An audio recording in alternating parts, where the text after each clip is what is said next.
Good evening.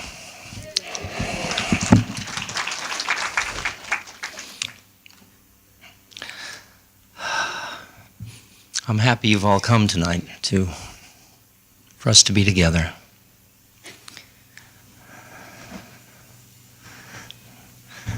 Never underestimate the power of the San Diego Union.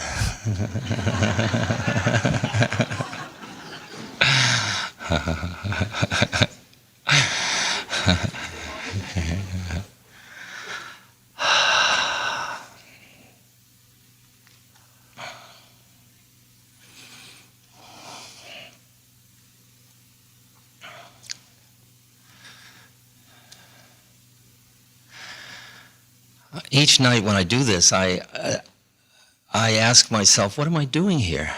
I mean, who am I supposed to be? What is this? This is all absurd. You're sitting. God is good.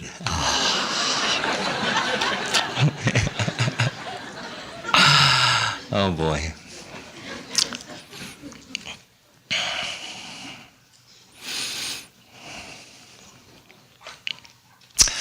But I don't really take this role very seriously. I play it well. But behind it all, here I am. And behind you as audience and listener, here you are, and here we are together. And we're playing out a ritual, a certain kind of a dance of I'm holding the talking stick. And it's an old ritual.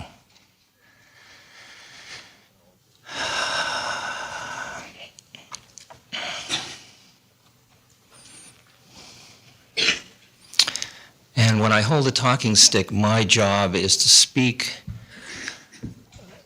whatever it is that is closest to our collective truth as I can find. But I realize, of course, that what truth I can find is distorted by who I still think I am. So you have to trust your own intuitive heart.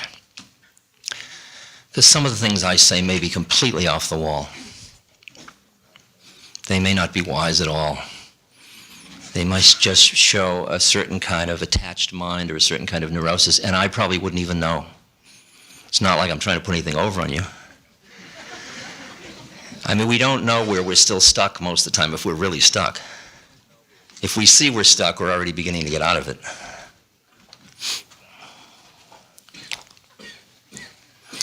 So I've got to caution you not to trust me. You can like me, you can find me charming and interesting, but trust only your own heart.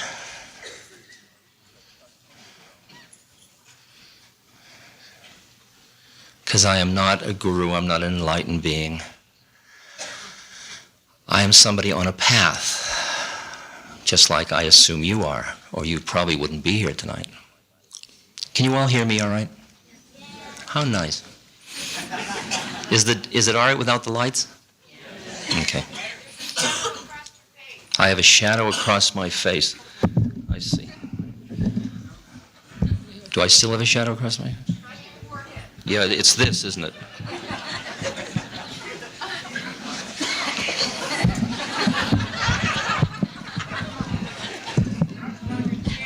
It's on my chin, huh?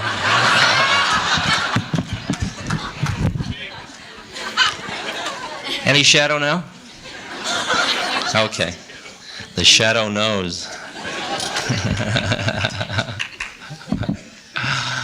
Oh.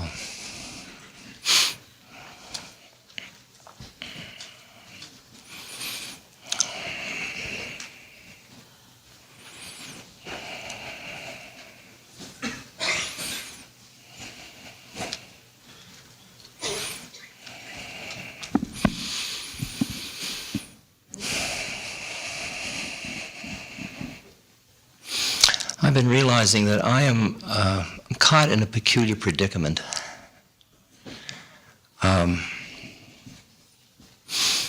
You ever see those Wild West movies where lightning strikes or something and the entire herd is stampeded and they're all running towards the cliff?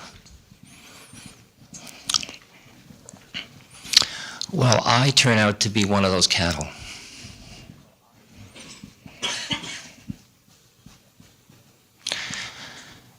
I realize that I am part of a conceptual reality about how things are.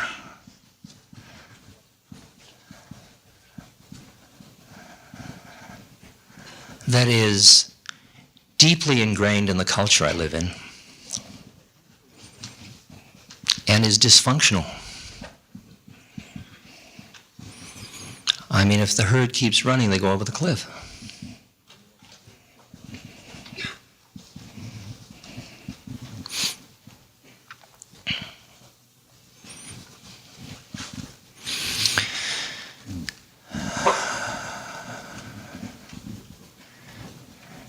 You and I are part of a culture that has myths about individuality, about competition, about success.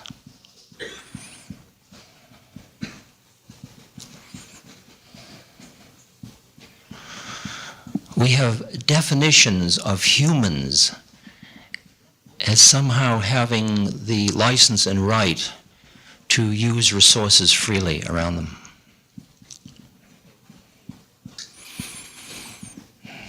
If you read the front pages of the papers, the economic reality, it suggests that any problem that we meet in the foreseeable future will be solved by technology. And enough money and enough technology, and we will all ultimately live happily ever after. And yet that is dysfunctional. It's not true.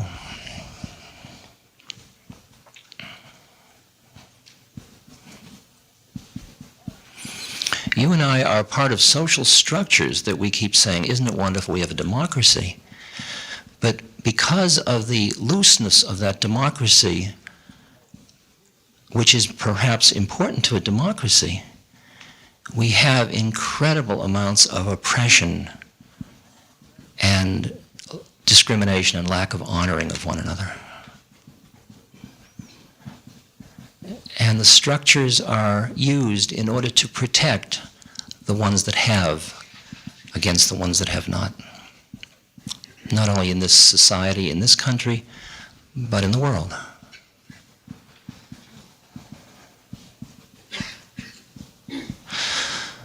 But while we took this conceptual model, we brought it with us, primarily from Europe. We came to a country where the people that lived here did not have that conceptual reality. They lived in a different relationship to the things around them.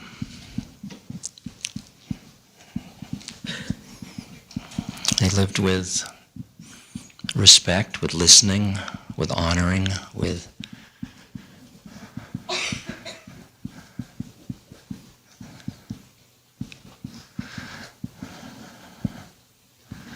they didn't experience themselves as somebody who wanted to possess and control and master the universe. They felt that they were a part of the universe. That they were part of the systems, spiritual systems, food chain systems, earth systems, sun, moon, star systems.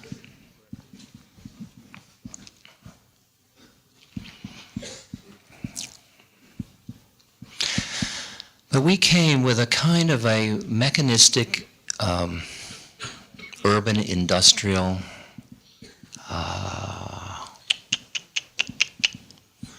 objective, behaviorist, scientific mode of seeing reality. And it fit in with our need for power, our need to control and master the things around us.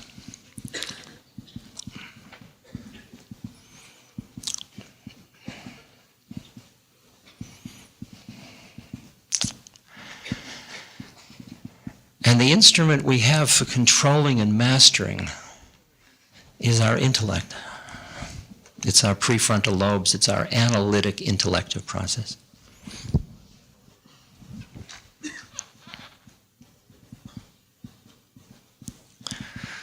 But the problem with our thinking mind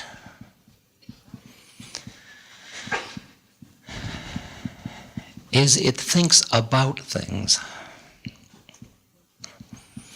Every thought is an object.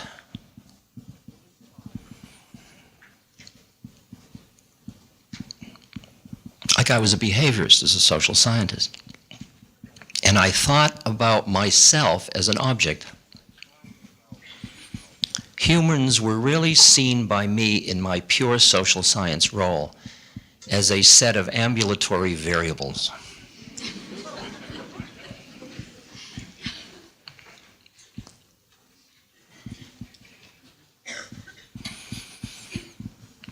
Including myself, as I say, and so I experienced ultimately something that has pervaded the culture, which we see as just part of the landscape now. Specifically, I'm talking about the sense of alienation or separateness of the individual. I mean, most of us still, some of us still may live in it. Most of us lived in it a generation or two ago, or our grandparents lived in it. They lived in either village or community or extended family reality. So they lived among generations. And they didn't have to figure out how to be compassionate because the situation just elicited caring for one another. Because it was part of your role, your identity.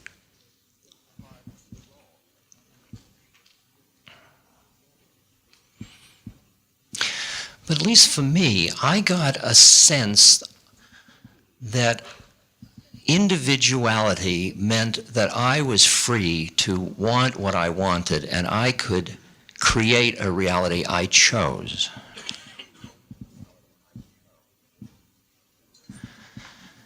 So I listened, what did I desire? And I desired more freedom and flexibility, and the family demanded a lot of me and limited my freedom. And so I wanted to, and I did for many years, I just walked away. And I said, well, we're all part of the larger human family. But the result was that although I was free in an external sense, I realized over time that I was no more free in an internal sense than I had been before.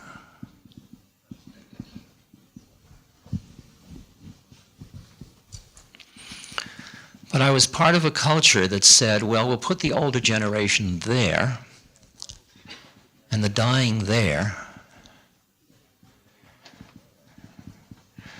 and we'll put the have-nots there because they're kind of losers. They didn't win at this game.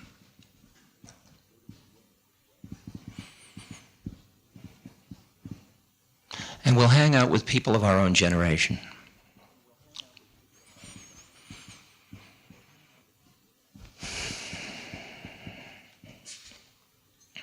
So interestingly enough, in this zeal for freedom and individuality, we often cut ourselves off from the very wisdom of our culture that could have warned us that maybe the game we were playing with such zeal was like cattle running towards the cliff. I mean, you and I are facing, like in the last 10 years, the amount of desertification, the things that have turned into deserts in the world, equals all the land China has under cultivation. The amount of topsoil that's been lost, all the land that India has under cultivation.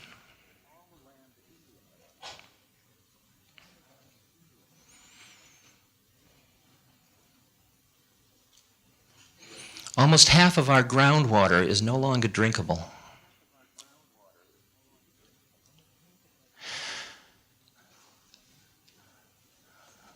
We have gotten rid of the forest,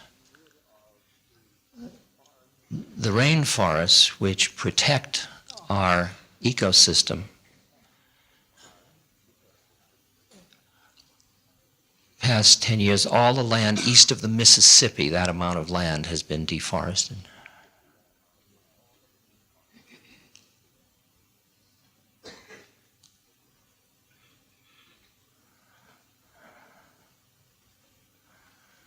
The fish, seafood becomes slowly unedible. The air becomes unbreathable.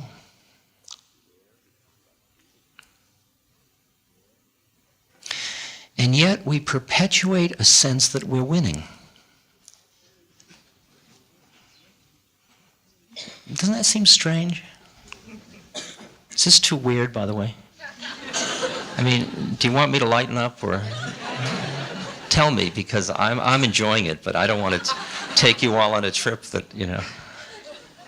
Are we okay thus far? Yes. Okay. Tell me if we're not. I mean, if you're really feeling pain, let me know.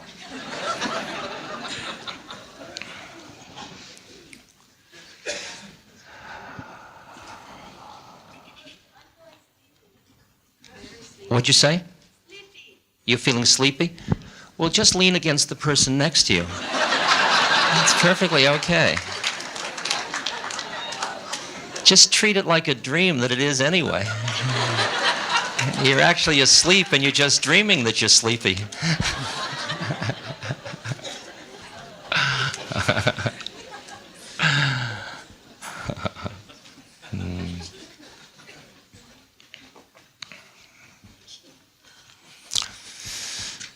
You know, in the next 30 years, the world population is going to double. 9 billion or close to 10 billion people. Isn't that going to be fun?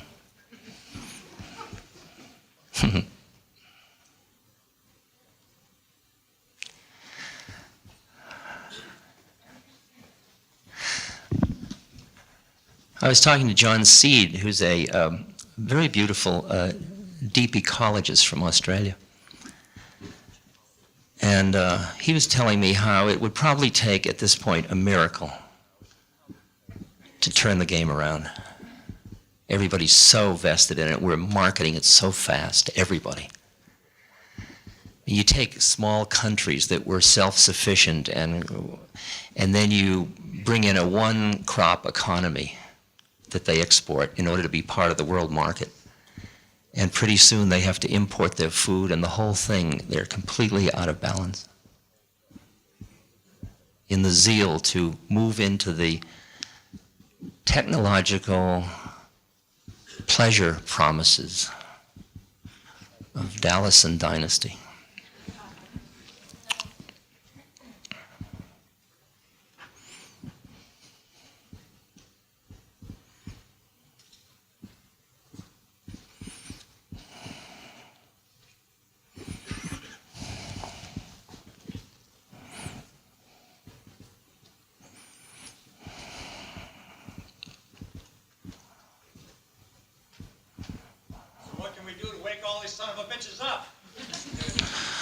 Well, these son of a bitches are us. That's the predicament.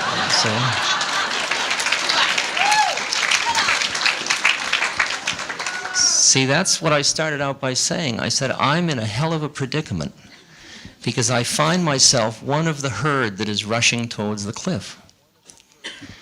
And I'm saying, could I change? What would it take to turn my life around?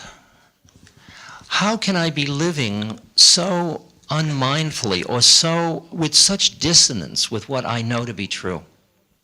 So when I said to John Seed, John, you know, it's all going to take a miracle, and you see what's using it and how we're using petrochemicals and all. Didn't you just fly here from Australia for this interview? I mean, how can you justify that? I said, that's my problem. I said, when I drive around in my car, I think, how can I do this? Yet I do it. And he said, well, he said, in those Western movies where the cattle are rushing towards the cliff, he said, and the cowboys wake and realize that the cattle are stampeding, the cowboys don't run in the opposite direction. They run after the cattle, and they run faster than the cattle to turn the cattle. In other words, I'm using these resources in order to tell people to stop using these resources.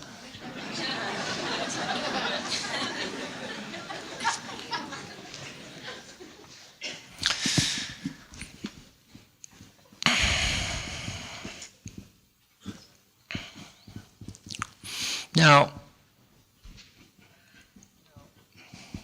when you look at the psychodynamics of our culture, when you look at the ecology of our culture, when you look at the economics of our culture, and you are mindful, that is, you're aware of your predicament. Mindfulness means,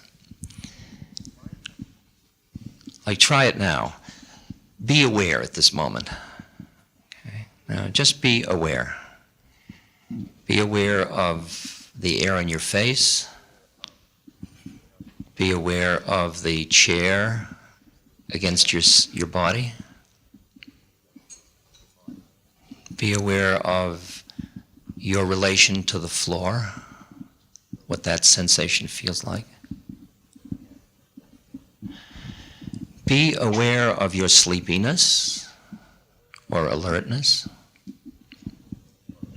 Now, I'm not saying be sleepy, I'm saying be aware of your sleepiness.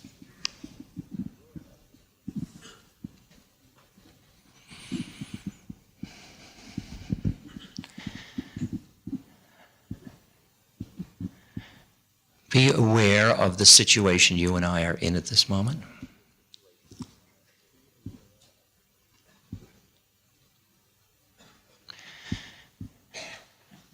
Be aware of the way in which you and I are evolutionary creatures. Physically, in that we go back and back and back through generations, and we go back and back and back to single-cell organisms and back.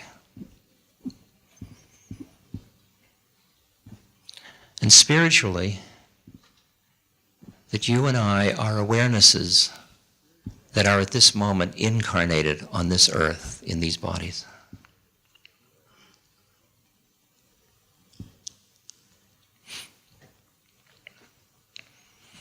Just be aware. Be aware of who you think you are. It's a nice one. Like, say to yourself, I am, and then put something after it. I am Joan or Fred. I am a woman. I am a man. I am old. I am young. I am Mary's husband. I am trying to understand what he's saying.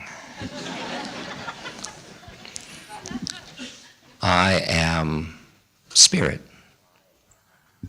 I am a seeker after truth.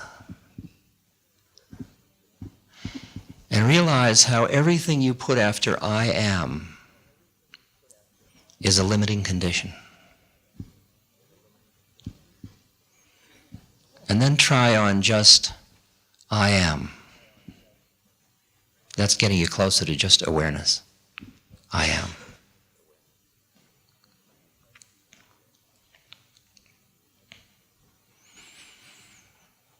Now I'd ask you to look at the word I with your awareness. What is I? Who am I?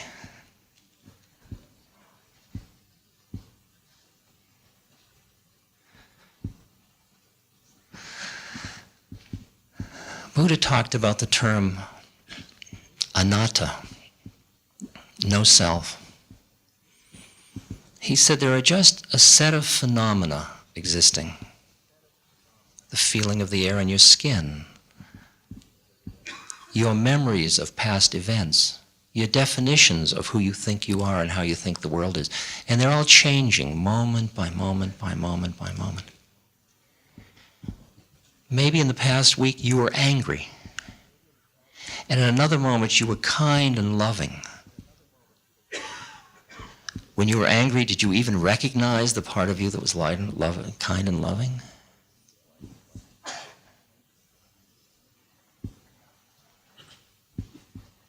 I mean, we are so many, many, many identities. Moving, just continuously moving. That's the concept of I.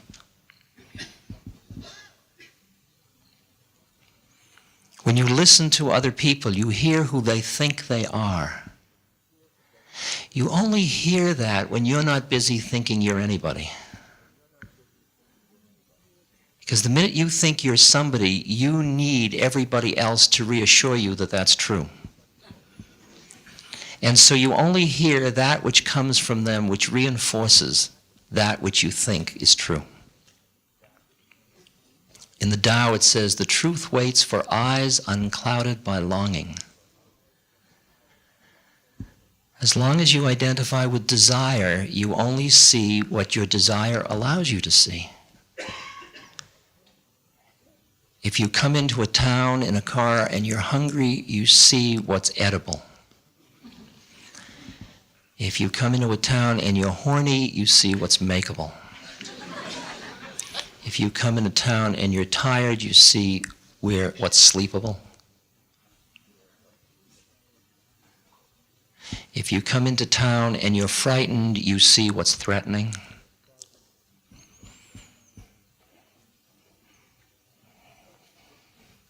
If you come into town and you're loving, you see what's lovable.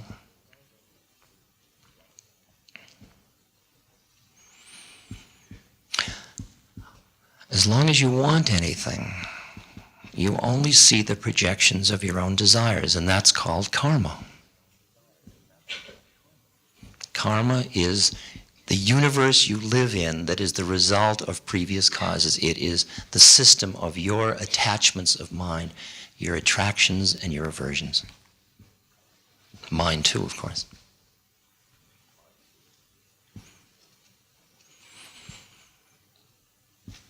So what can we do? The first thing we do, I would assume, is we cultivate awareness. So we're aware of the predicament. And we stop dissembling with ourselves. I mean, one of the big things is how you deal with suffering.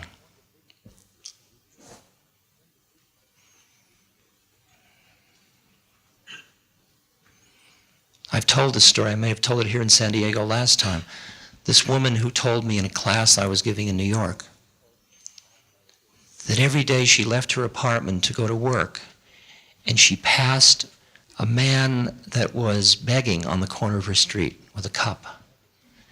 And it had been going on for 8 months, and she said, I give him a little money now and then she smiled kind of sheepishly and she said, actually I have a budget and I give him $250 a week. And she said, but then as a result of being in this course, she said, I started to become mindful of the situation and I realized that I was afraid. And I thought, what am I afraid of? I'm not afraid he's going to rape me. I'm not afraid he's going to steal my pocketbook. She said, what I was afraid of was I was afraid that if I acknowledged his existence as another person, he'd end up living in my living room.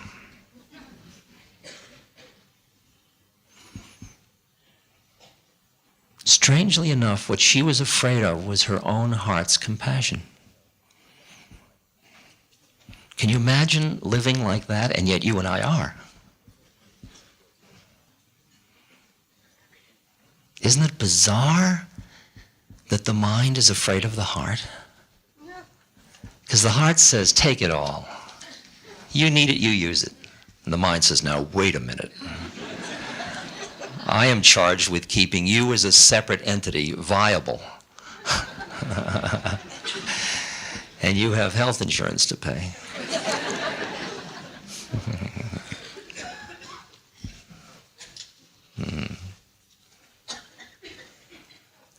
It's interesting whether you and I can find a way mindfully, skillfully, to handle the tension between the mind and the heart. without closing the heart in order to protect ourselves. Part of the pathology that the culture leads us into often is the walling off of our own compassionate heart.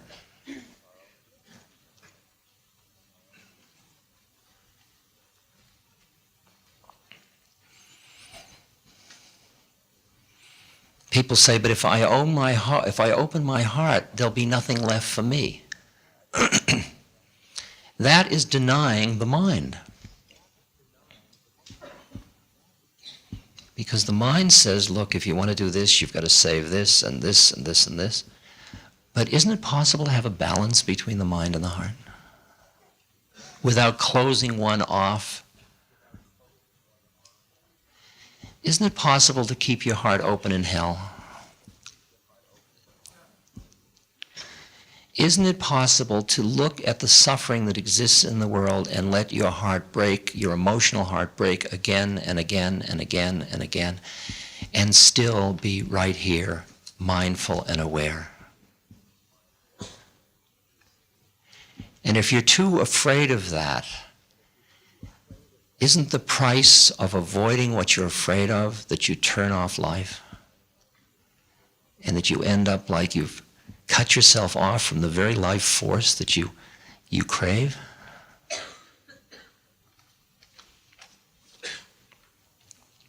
What if they're shysters? Excuse me? What if they're shysters? What if they're shysters? If they're shysters, I guess that's their bad karma. Probably. But maybe to protect yourself from being ripped off is costing you more than what you're saving. It's a tricky one. You know?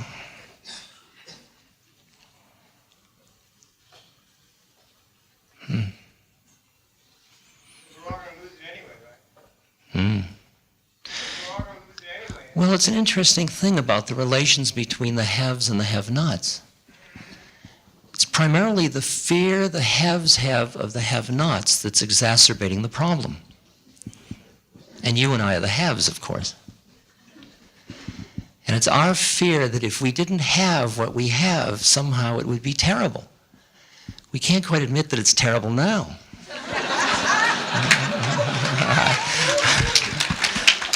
You know, I really don't mean to badmouth the culture. I really get off on it. I love it. I mean, I have an MG and a hot tub. I'm not coming on like, you know, I love beauty and I love joy and I love, you know, good food and traveling. I love all that stuff. It's an aspect we have in Taurus, Aries. Yeah. I just got an astral definition. I am an Aries. Watch out. Probably. That's karma.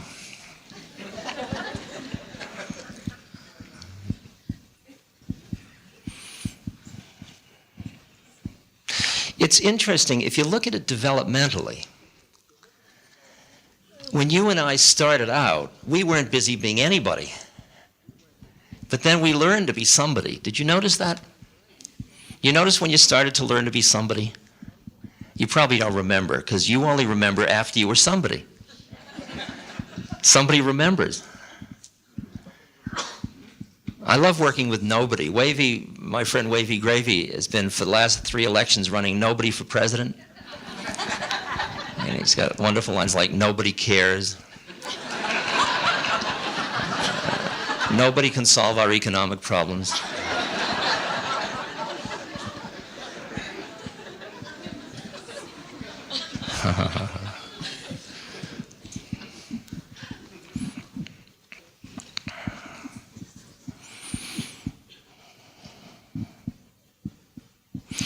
We started out as nobody, or everybody, or everything, or all of it. And then we learned, you're not all of it, dear. You're just a little tiny bit of it. and don't forget it. We were taught, we were somebody, and we were little, and we were at the mercy of big things around us. I mean, storms and cataclysms and mothers and fathers' anger and all kinds of stuff. It was once you became somebody, you were very little and very vulnerable. Before that, you didn't know that, see, before you became somebody. Now, the problem isn't that you became somebody, because in order to be an incarnate, you really got to become somebody. I mean, the people that refuse to become somebody end up as blue babies. They just sort of say, I'm not going to play. Reinforcement schedules don't work. Nothing works. They just drop by to bless us, actually. They're just old karmic entities.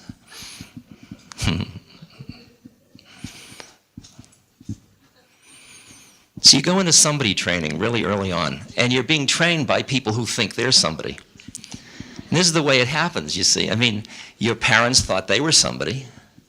Your teachers think they're somebody. And they see you as somebody. And so you go into somebody training, and you really become somebody, and then you try to become somebody special. That's a major problem, as you can see, because everybody can't be special.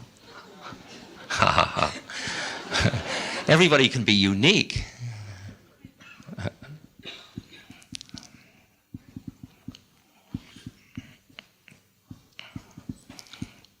But some people, it says in the Bhagavad Gita, it's nice if you're born into a family of yogis.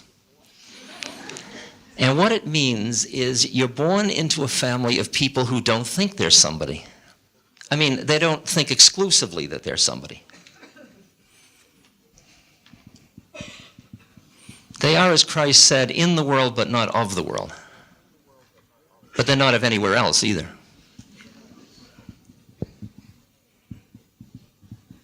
See, there is a way to grow up in an environment of consciousness where you develop the ability to have a somebodyness without getting trapped by it. In other words, you develop a conceptual model to allow you to function as an incarnate without taking it seriously, and without losing your connection to your root source, which is all and everything, which is what you were before you bought into your somethingness, your somebodyness. So if you look at all the spiritual paths, all the religions and all that stuff of the mind, what that is about is to help people that got caught in somebodyness get back to the source, get back to the root unity, the God, the oneness, the behind it all.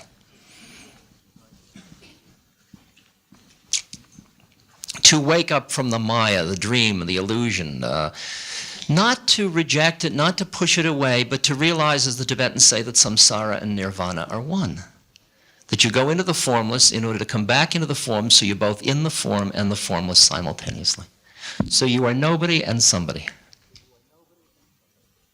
I'm definitely a somebody. Look at me. I mean, don't you see somebody? I'm wearing a brown shirt and brown pants. I'm 60. I mean, that's somebody. People come up and say, Ram Dass, that's somebody. They must mean somebody. Okay. But inside, where am I in relation to it? Where are you in relation to who you are seen as and who you think you are? Behind it all is just...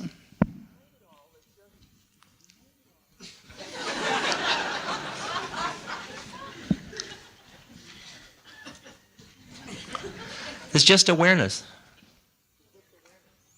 There's just awareness, and then there's this dance of process going on. It's called Ram Dass. Here he comes, there he goes. There's time passing, there's aging. Wonderful. Look at this hand.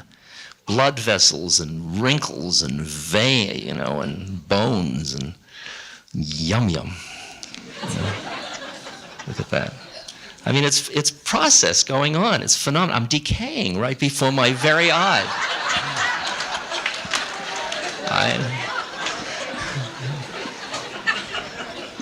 From a mindful point of view, I don't give a damn. It's just phenomena. If I climb into this bar, oh my God, I'm aging. Maybe I should get this cream that will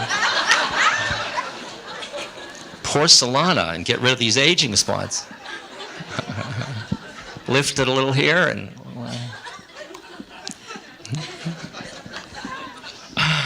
Can't be 60 in this culture. It's too bad about him. He was just getting somewhere and he got old.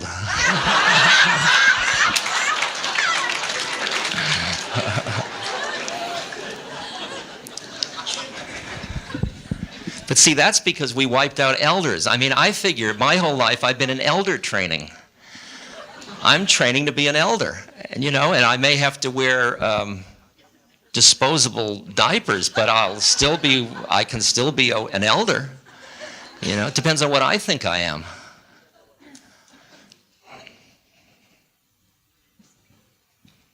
And I don't really think I'm anything. I just see the phenomena coming and going. And there's just awareness. And when the awareness looks at suffering, it sees phenomena occurring, which include pain and sadness and self-pity and anger and hurt and dying and starving and AIDS and violence and prejudice and oppression. And it doesn't say, awareness doesn't say, I will look away from that in order to be happy. Because awareness is beyond the polarities of happy and sad. It just is. There's happiness, there's sadness. There's pleasure, there's suffering and pain.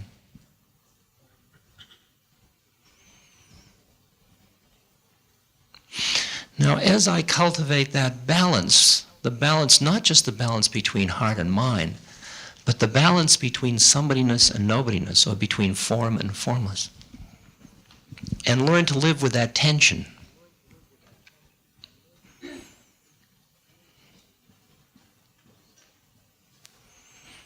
The part of me that has no boundaries, my intuitive heart is the door to, that part of me, your suffering is my suffering. It's our suffering. It's the suffering in the world.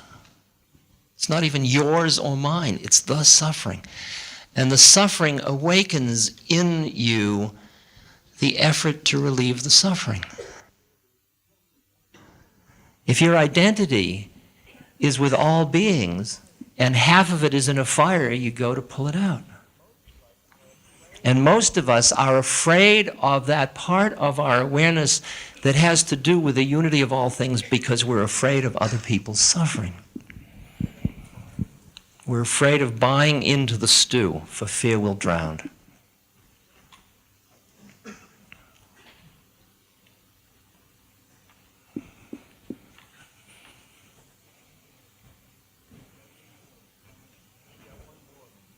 And I've got one more balance for you to work with when you try to extend and cultivate the tension to handle polarities. Try the one about suffering. That suffering stinks and suffering is perfect. Wear that one for a while and see how it fits. The laws of the universe are just unfolding just perfectly. They're just unfolding. Haven't you noticed? Even when you're not looking.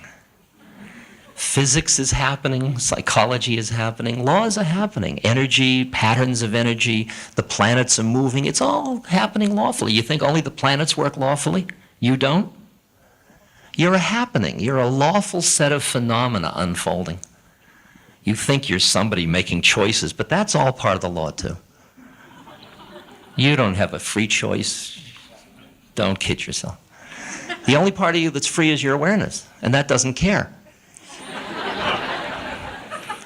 Who you think you are isn't free. It's trapped by who it thinks it is.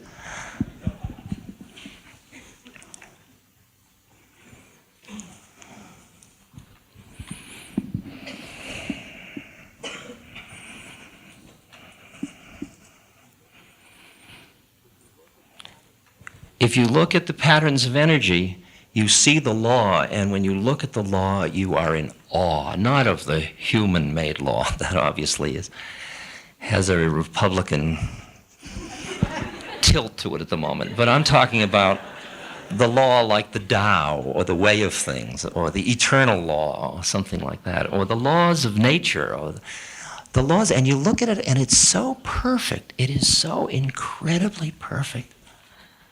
I mean, just look at a tree, even a dead tree. I mean, just look at my hand. Just look. It's all, I mean, it's, the ceiling's staying up. Your little heart muscle's going blip, blip, blip, blip, blip, blip, blip. It's been doing it, even when you weren't noticing it. And if it doesn't do it once, new plane, new movie. It's just doing it, just like that. Isn't that amazing? You can only be in awe of it, and why do you assume, where do you suppose the awe should end? Like, I have a cat, and the cat loves me. And the cat brings in lizards to eat. And the tails of the lizards are flapping in the mouth of the cat. Now, shall I hate the cat? Shall I protect the lizard from the cat?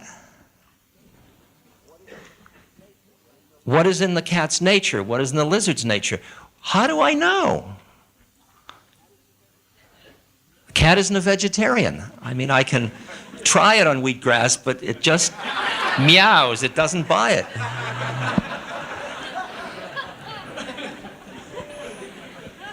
It'll eat simulated chicken glop, and then it'll still go out and get a lizard. I mean, it's not like I can do it, you know.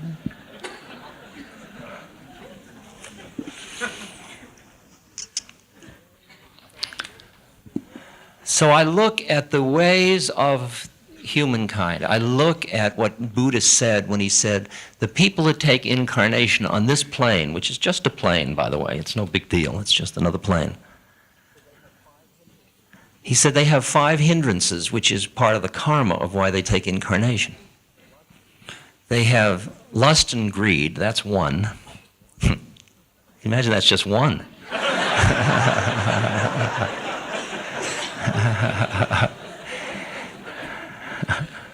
Hatred and ill will, that's 2. Agitation, 3. Sloth and torpor, that's a 4. That's a nice one. And doubt, 5. And that's our profile, that's who we are. You and I, we just have different amounts of each one of those. Some of us are heavy on agitation, some on sloth. You know, it's just, it's no big deal. It's just it's like a Rorschach, you know, it's like a personality inventory. The Buddha test.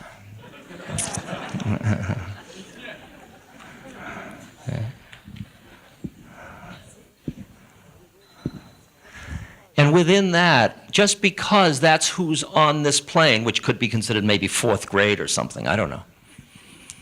I don't know where it is in the system. Could be preschool. I mean, I hope it's not graduate school. I mean, I just hope it's not graduate school.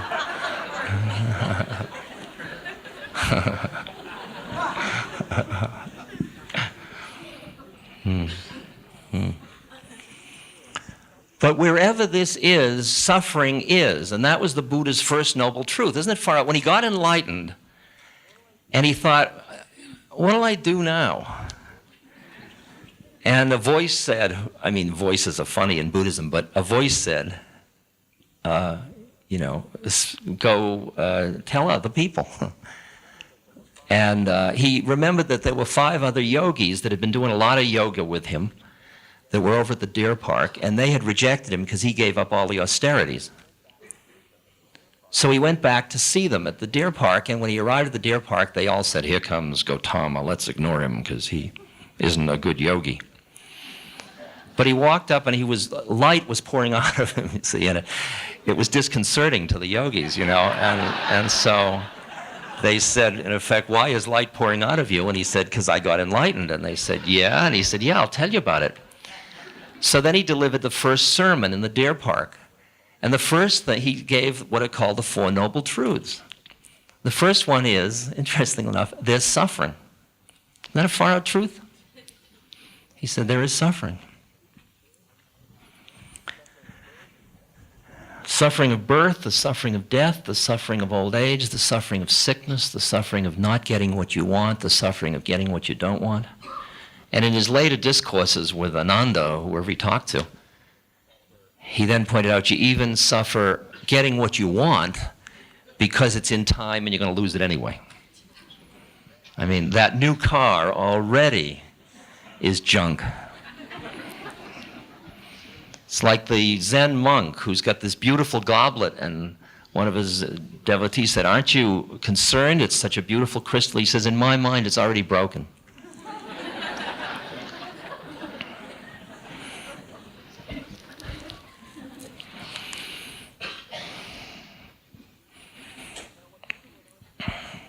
Now, what Buddha went on to do in the next three noble truths was to explain why there is suffering. And it's a far-out explanation, because what he said was, the cause of suffering is because the mind clings to this and that, with attractions or aversions. That was his second noble truth. I mean, if you are dying, you're only suffering if you're clinging to life. Otherwise, you're just in a phenomena unfolding. Something's happening. You're just going through a process. Hi, I'm dying. Not, oh my God, I'm dying.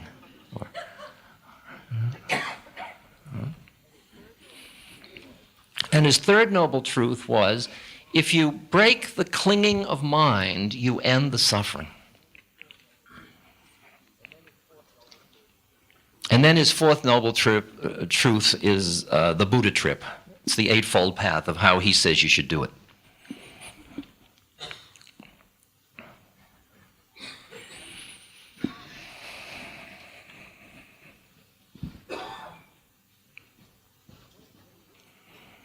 The clinging, the root clinging, is the clinging to your somebodyness. The clinging to being somebody. The question is, can you not cling and still honor your individuality, your uniqueness? In other words, is there a way of being in a relationship to your thoughts where you do not identify with them? I'm really leaping now, but I hope I'm not pushing you too hard. Sounds great so far. Thank you.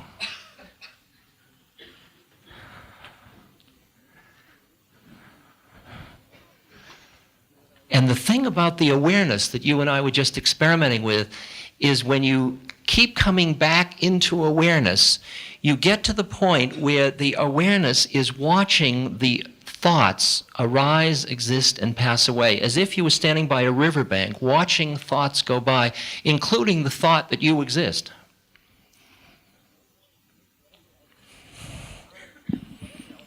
I mean, I'm whatever else I am, I don't feel like I'm an idiot or psychotic.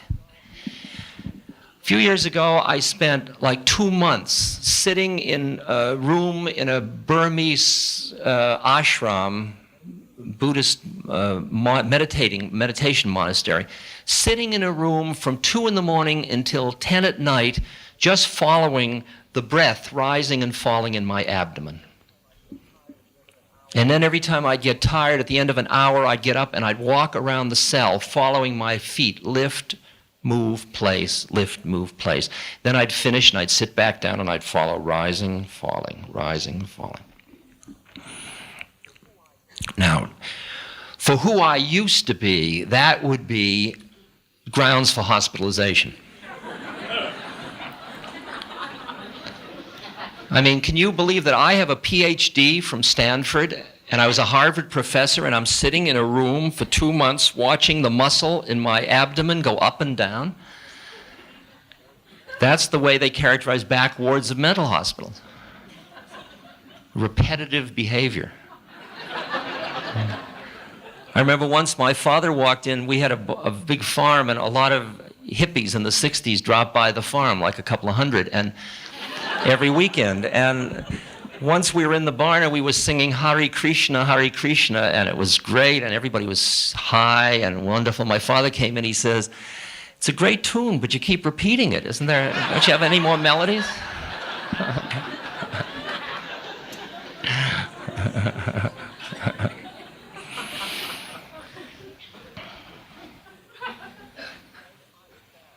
And as I sat watching my breath, because what the breath becomes, it could have been anything. It could have been a candle flame or my third eye or a rock or anything. I just picked something, or I picked something out of a tradition that out of all the somethings said, this is a good one to work with. I picked something to become a primary object of focus in order to see all the rest of the thoughts in relation to it. So my commitment was all you got to do is watch your breath. That's the teacher. You go to the teacher, he says, watch the breath rising and falling, the muscle rising and falling. Directly experience what's happening.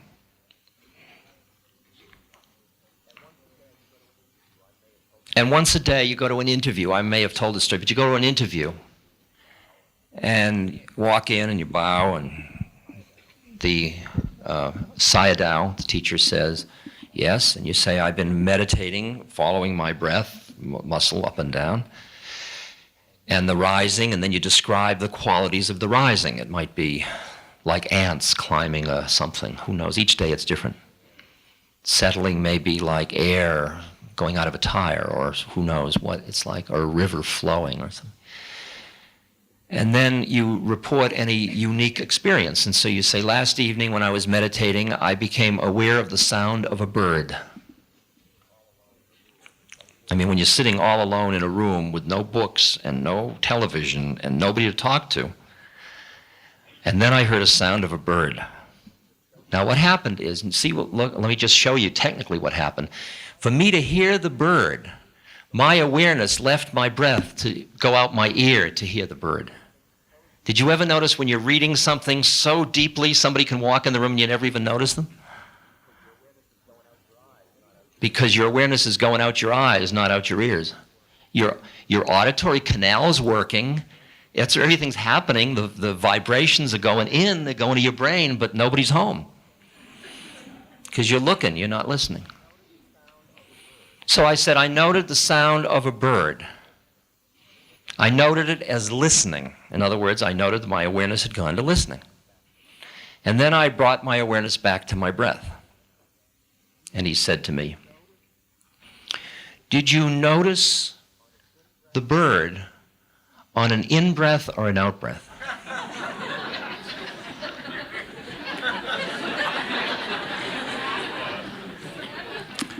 I didn't notice.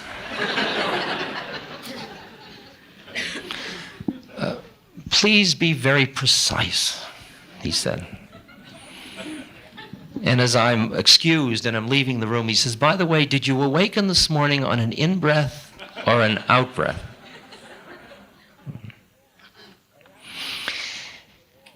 And after you finish climbing the walls and going absolutely stir-crazy with thoughts, I mean, I used to be able to have 7-hour sexual fantasies without, and I always looked like I was following my breath, you know. And every now and then I think I'm supposed to be following my breath. Screw it, and I'm going back to the fantasy again. I mean, you're all alone for 2 months in a room, you know. But sooner or later, I mean, the mind, the way they describe the mind in the mystic literature is that it's like a wild monkey, or it's like something very wild that is just agitated and it's just going all the time, and it's like you wake up in the morning and it just starts, you know. Oh, the alarm. I smell coffee. I got to go to the toilet. Oh, the bed's warm. What was I dreaming? Oh, I got to do my laundry. Oh, shit. Oh, I'm still sleeping. Oh, what's that pain in my side?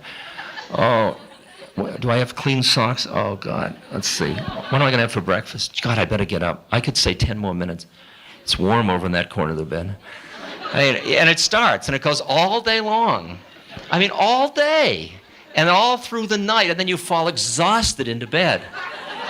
And all day long you've been busy thinking, and each thought comes along, think me, think me, think me, think me, think me. I'm real, think me.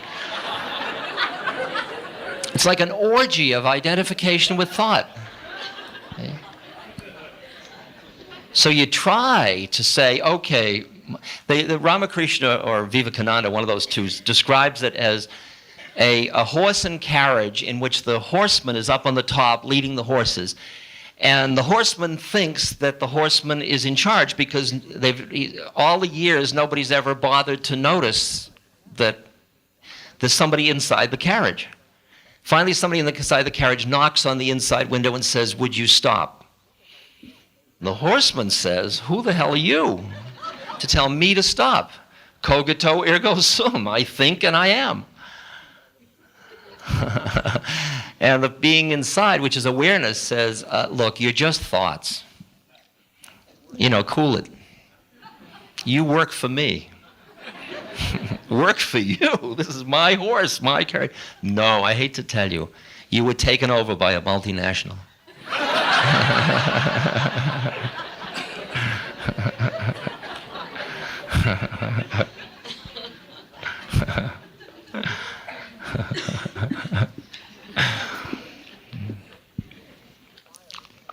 So you sit quietly, and at some point, if you are just disciplined enough, the mind starts to give up its control of your awareness, and your awareness starts to pull back and just rest within itself. And it's just sitting there, and the thoughts are coming and going and arising and existing and falling away, and you're just right here. And then what you realize is that you exist on more than one level of reality. You're a thinking person, and you're also a not thinking person. You're a being person. And you realize that you've been so busy thinking you didn't notice you were being. Thinking has to do with future and past and here and there and all that stuff, time and space, senses. And then when you're doing the breath thing, it gets so that the concentration gets so fine that you develop what's called neighborhood concentration, that your mind holds to the breath, and every time you try to move it away, it goes back to the breath. Now, the breath is a thought, you realize. You just used one thought to get free of all the other thoughts. It's like you get a thorn in your foot, and you find another thorn to pick out the first thorn. Ultimately, you have to throw both thorns away. The game isn't to be able to follow your muscle in your abdomen for the rest of your life. Like the game isn't to be a good meditator. The game is to be free.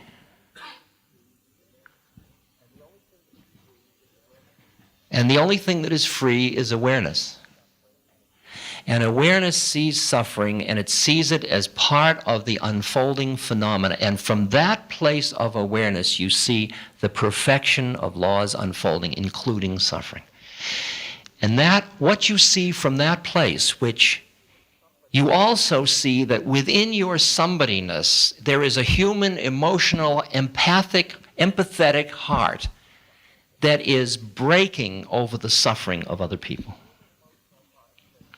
And your human, emotional heart says suffering stinks, and your awareness says it's perfect. And to attach yourself to either one of those and deny the other is a lie. And it takes incredible guts to look at the universe the way it is and say it's perfect and it stinks. And people, when you say it's perfect, people say, "Perfect? What do you mean it's perfect?" And then there are the perfect people that you say it stinks. They say, "Oh, you're so attached."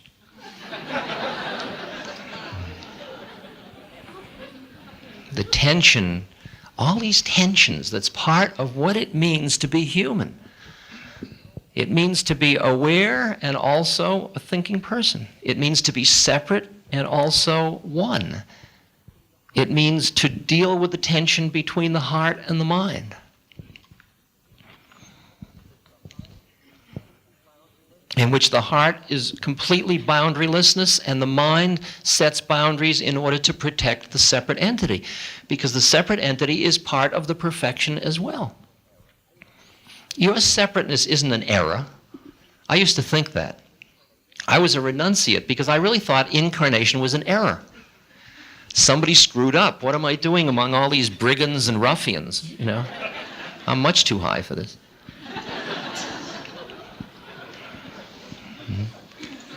And it took me years. It took me after I first turned on in '61 and saw that I wasn't who I thought I was. It took me until the mid-'70s before I realized that I couldn't push away the physical plane and get free. That getting high wasn't the game. The game was to be free, not high. I knew how to get high. I knew how to go into that awareness. I knew how to go into the unitive spaces. It's like we're all one, but then you come back down and you say, but it's my television set. And you live with that, those two things. How do you do with that? How do you do that?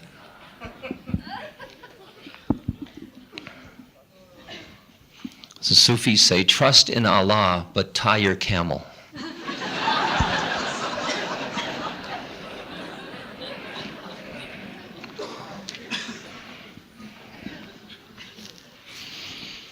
Now, do you see, if you hear the Buddha's Four Noble Truths, and you understand the nature of suffering, when you suffer, you can say, clinging of mind. I'll meditate.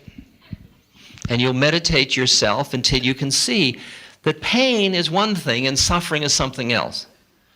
Pain is a strong stimulation. Whether you suffer with it is something else. You yourself, you've come home like fatigued, and it's real. And then somebody you love calls you up, and suddenly the fatigue's gone. You shift planes of consciousness. I work with dying people a lot. I mean, I hold them and I'm with them as they're dying.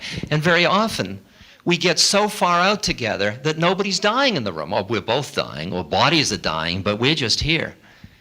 You here? What are you doing today? You dying? Far out. I'm dying too. I'm just not busy doing it all day.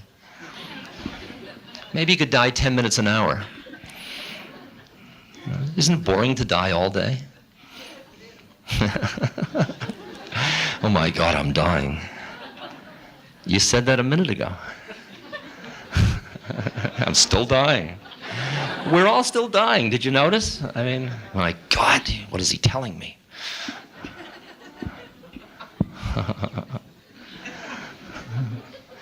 See, and you look like, if I suffer because I'm getting old, it's because I'm busy holding on to a model of me as somebody young. I mean, when you can't walk anymore and you get deaf and blind, it's a good time to meditate. Okay? See, so you can take, and the question is aging just telling you something that you refuse to hear because you want to keep playing croquet or something? Aging isn't an error. It's far out. Like, autumn is an error. You really screwed up making people get old. If I was running things, you may be, and then you'll see. You are, and look what you've done. You don't even know why people get old, and you're already busy putting it down.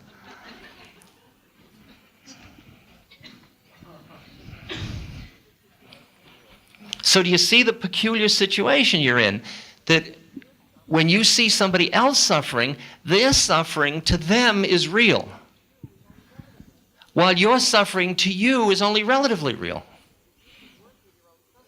And you can see that you can work with your own suffering, but you don't go to somebody else and say, well, work on it.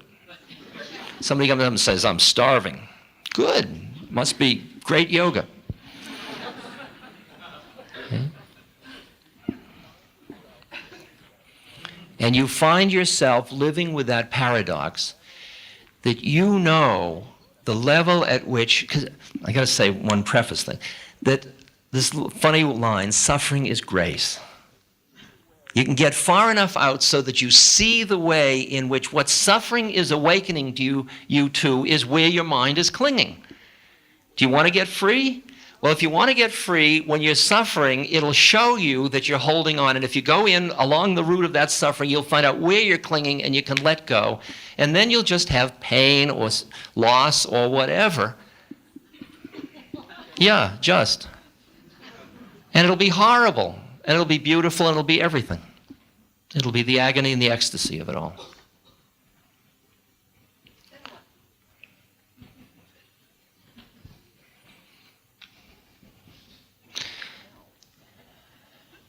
For yourself, it is possible to be a free being that sees the universe as it is, and therefore whose actions reflect that which,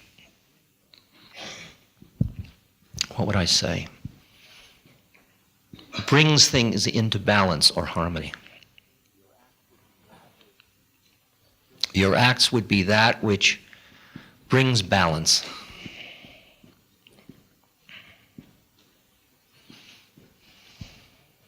Yeah. The paradox, just to make sure you got that one clear, because I'm working with that all the time now to try to understand it, is I do everything I can to relieve other people's suffering. If you say your pain is suffering for you, I will do my best to take your pain away. But one of the things that I may do in the process of doing that is I may, with my own mind, be in a place where that is just pain and not suffering. And I can be an environment for your mind where, if you're ready, you could get free of suffering just the way I'm getting free of suffering. See, it's interesting, when you give somebody food when they're hungry, there are ways of doing that so you increase the distance between people, and there are other ways of doing it so it brings people together in love. If you're busy being the giver, your mind forces the other person to get caught in receiverness, unless they're very high.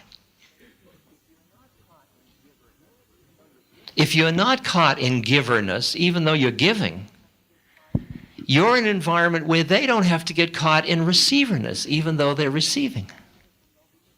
Do you hear that in relation to somebodyness and nobodyness? Am I pushing? I feel I'm pushing everybody's, but what the hell? You can get up and walk out. Yeah.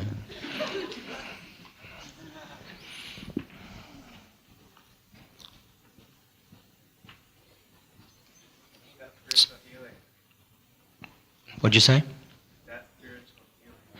That is spiritual healing, yes. That is healing. When Gandhi was asked to give a message for a reporter to take back to his people, he wrote on a paper bag, because the train was moving out of the station, and he handed it out, and it said, "My life is my message." And that's true for you too, and me too. That if you're, like when I work with people that are dying, what's on the line is my own fear of death or non-fear of death. That's what I'm offering. How many people are nurses and doctors that are absolutely petrified of death and have never examined that in themselves and are busy saying, don't worry, it's all going to be all right. And they're like Typhoid Mary. Whatever they're saying, they're transmitting at the same moment the fear. It's in their body language. It's in the tone of the voice. It's in everything.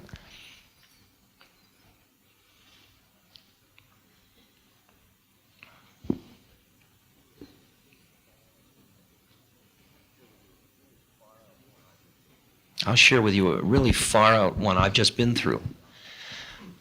I was helping a woman to die who she had AIDS. She was 42. She was an incredibly dynamic, wonderful woman, very caring woman, very involved in a lot of international social affairs of service in different parts of the world. She was in, I think,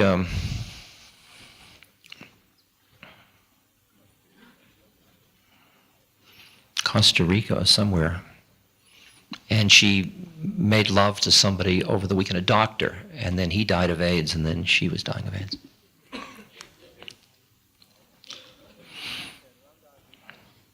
And she came to me and she said, Ramdas, she called up and said, could I come see you? And he said, I came to see you because I'm getting worse, my blood count's going down, I'm having all these symptoms, and I probably am going to die of this now, and I'd like to work on my consciousness.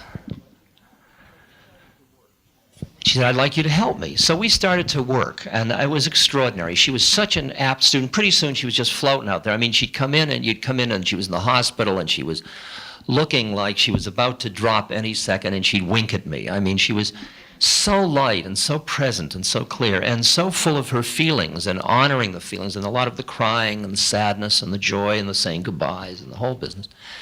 And she and I formed a bond of presence together where we were just right here together.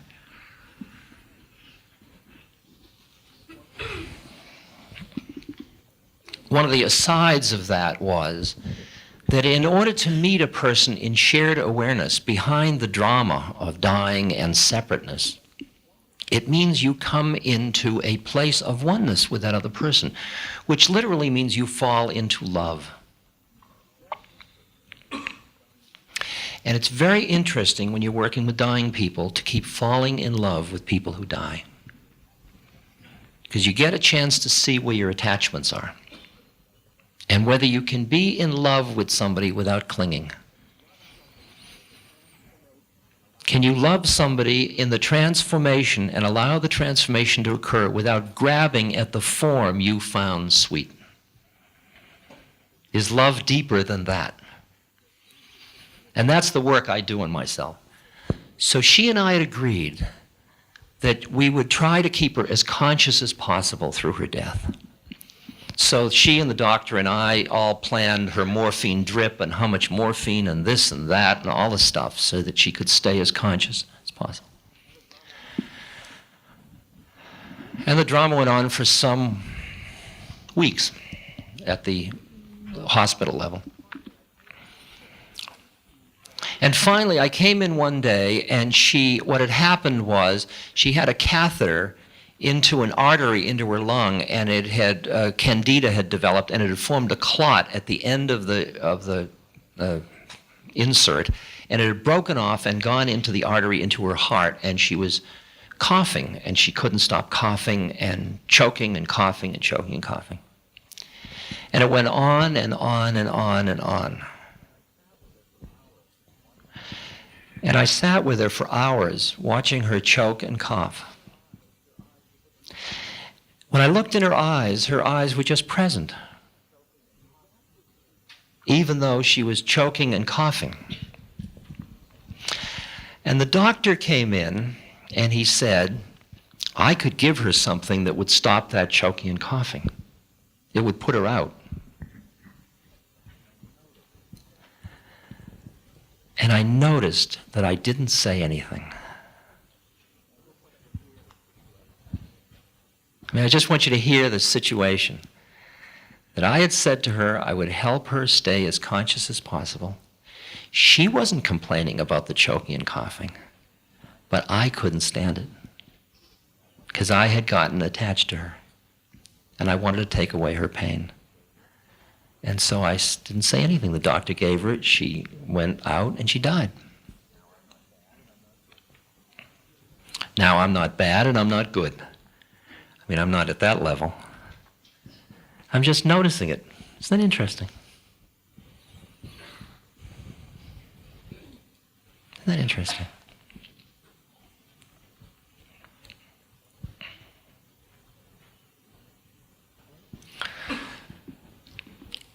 As you and I realize the nature of suffering and we are able to pull our awareness back and just see how things are and see the dysfunctional situation we find ourselves in and see the way time works and space works, as you just quiet down and appreciate all that, your actions start, like judo, start to reflect that which is the optimum thing you can do to bring about a healing or a harmony or bring things back into balance. You become an instrument of that.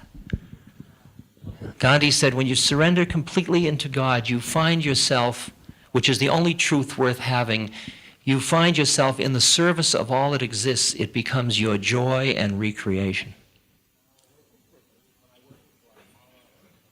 And it's interesting because when I work in Guatemala or in Nepal or with AIDS people or with whoever, with neurotics or me, with myself, with all of it, I feel so graced because that part of me that's one with all things is relieving our suffering. And I'm not doing it for the Guatemalans or the Nepalese. I'm doing it because I'm doing it, because it's the part I play, because that's what I am. And it's not good. Isn't he good? I mean, I took care of Dad until he died, or I didn't take care of him. Ken took care of him. I created an environment where Ken could take care of him. Made Dad feel safe.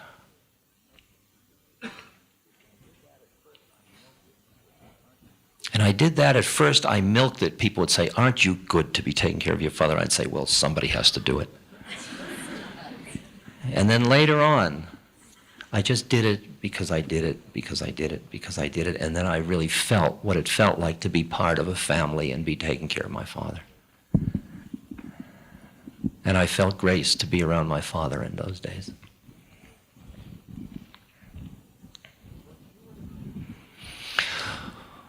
What you and I do when we see our predicament with clear eyes and don't turn away from what is,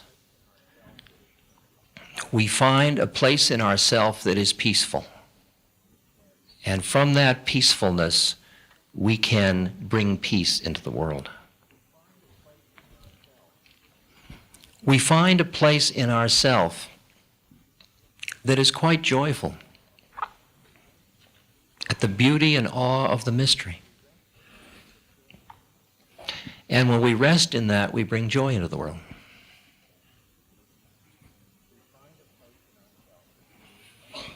We find a place in ourselves that is free of suffering. And when we are that, we are an environment in which other people, if they are ready, can become also free of suffering. By being, it's like fertilizer. You learn morally you have no right to take away another person's suffering unless they want to get rid of it. An interesting aside. I'm just going to talk a couple of more minutes and then we'll, I don't know what, something else.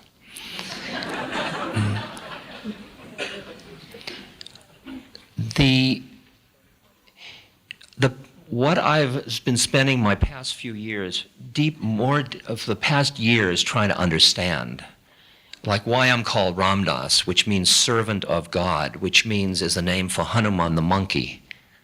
I just did these tapes of the Ramayana, beautiful, beautiful epic poetry that you can, I think they're now available. They're wonderful. It's great, great story. But I'm of a lineage of service. And that's what's known as karma yoga. It's the path of coming back into the balance with the oneness through service. And what I've been trying to understand is that path, because I think it's uniquely suited for us in the West at this moment. Because we do what we do, which is our dharma. We do our, if you're a mother, you mother. If you're, whatever you do it. But you do it from a different vantage point than is if you would just live in life. You do it also as a vehicle to awaken. See, I know that I'm not, as I said at the beginning, I'm not enlightened. I'm still attached. My mind still grabs at things. Because of that, I realize that every time I attempt to relieve somebody's suffering, at some level I am contributing to their suffering. But yet, I can't wait till I'm enlightened to help people. Because I learned that's not going to work. Because that may be many, many thousands of lifetimes down the path. So what I'm doing is I am working to relieve people's suffering as an exercise to work on myself, because the freer I get, the more my act to relieve suffering really relieves suffering. You see the circle? I help you to work on myself, I work on myself to help you. And we both get helped. until finally there are no actors. There's no giver, there's no receiver, there's just presence. And it's like when you hand something from your left hand to your right hand doesn't say thanks. It's the same thing. I mean, you put food in your mouth, the mouth says, well, it's about time.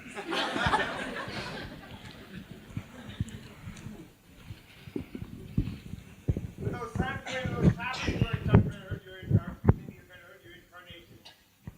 Excuse me? Those times when those topic joints are not going to help your further incarnation.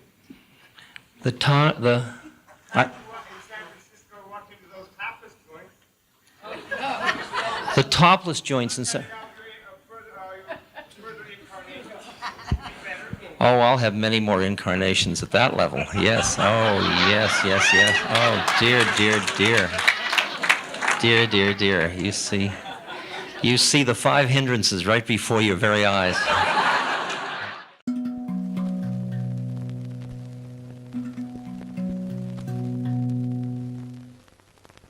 In a sense, what I'm saying is, even if the path of action or karma yoga isn't your path, all of this explains why one works on oneself. One works on oneself to see more clearly, to be able to listen more quietly, to be able to find the balance between your head and your heart, to be able to be an incarnate without getting lost in the melodrama of it, to be able to relieve suffering and grow from suffering, to be able to be in a culture that is running towards the edge of a cliff without contributing to that by your truth, not by your sham appearing to be good. I'm not talking about fraudulent voluntary simplicity. I'm talking about the true falling away of the addictions to this and that. This is what our game is about. This is what you and I turns out, are doing on Earth. In order to awaken out of the illusion that we are perpetuating that is creating the very suffering that we're trying to get rid of. Did you ever tell your mother that? What? Your mother. You ever talk to her and tell your mother that? All that? As well as I could when she was alive. I think I was too frightened of it all when she was alive. So I think when she was dying, I was the only one she could talk to about the fact she was dying, that didn't freak and deny it. She was surrounded by denial.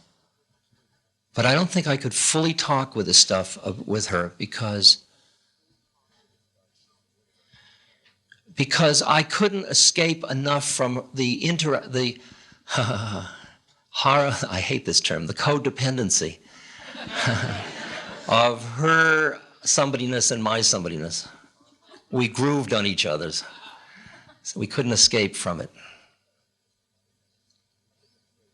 Awareness is the optimum way to break codependency.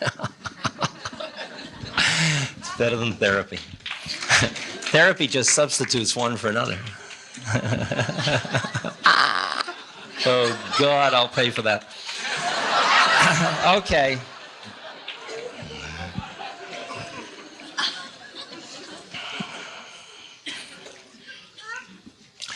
So I guess what I would suggest to us is that we just get on with it, that we attempt to try to bring our lives into some harmony with the wisdom that we have, that we make believe we don't have in order to hold on to what we got. And that we keep struggling with that issue to find our way through.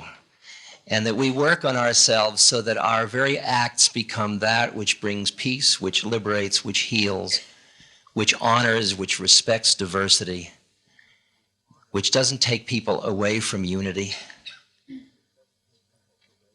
which loves, which meets people in love.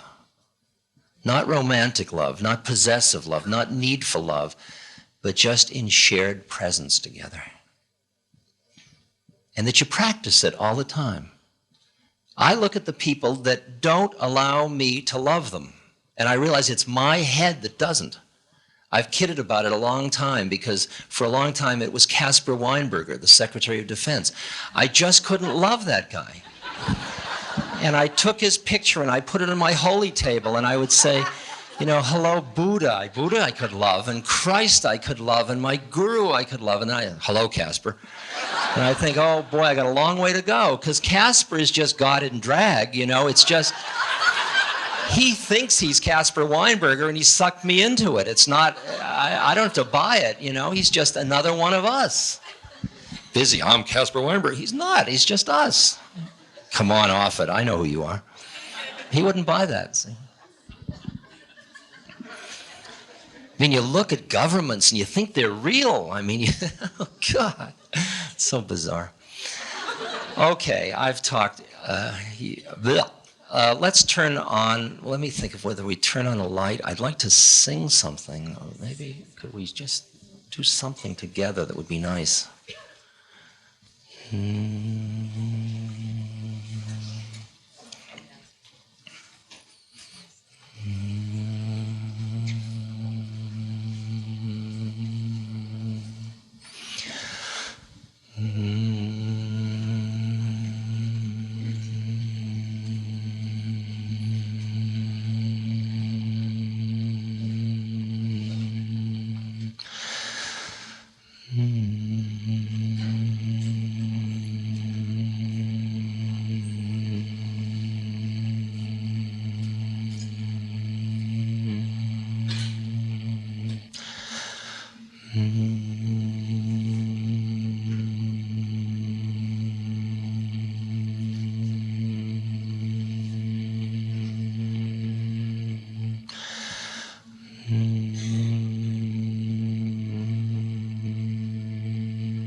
We have the lights.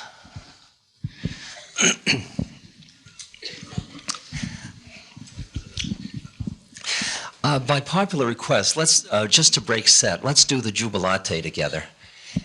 This is a 6-part round, and then it'll get our energies, and then if you want to split, or we'll do questions and answers or something like that. Okay? So this is it's an idiot thing. It's only got 3 words to it. Even you can learn it. Jubilate is the first one, which means jubilation. Jubilate Deo, which is, it could be God or your pussycat or whatever it is that you feel is the ultimate truth. Jubilate Deo Alleluia, which means hallelujah. Okay? And it goes, Jubilate Deo, jubilate Deo, Alleluia, Alleluia. That's all it is, see? Okay? Yeah, see how simple it is? We'll start a little higher. Jubilate Deo, jubilate Deo, Hallelujah, Hallelujah. Again. Jubilate Deo, jubilate Deo, Hallelujah, Hallelujah. Okay, now it has the word jubilation in it, so a little juice, okay? And it's sharp and clear, you know, I mean, really. Jubilate Deo, jubilate Deo, Hallelujah, Hallelujah. Again.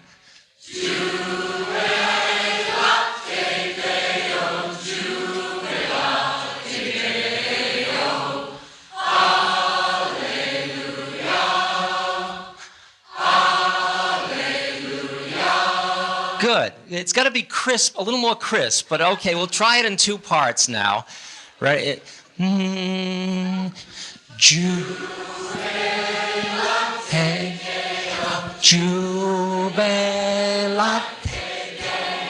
Hallelujah, Hallelujah, Jubilate, Jubilate.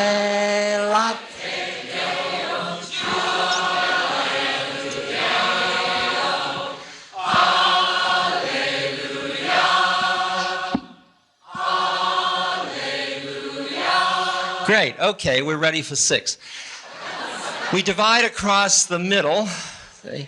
So you're all 1. You know who you are. You're all 2. You're all 3. You folks are 4. You're all 5. Down about there. You're all 6.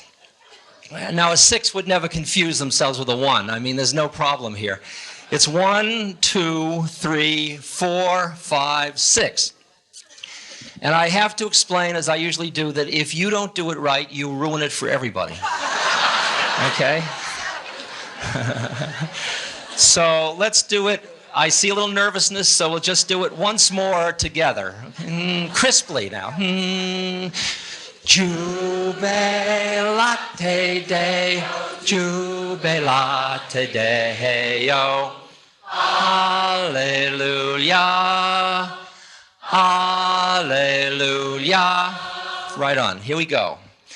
Jubilate Deo, jubilate Deo, jubilate.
You want to go home? You want some questions and answers?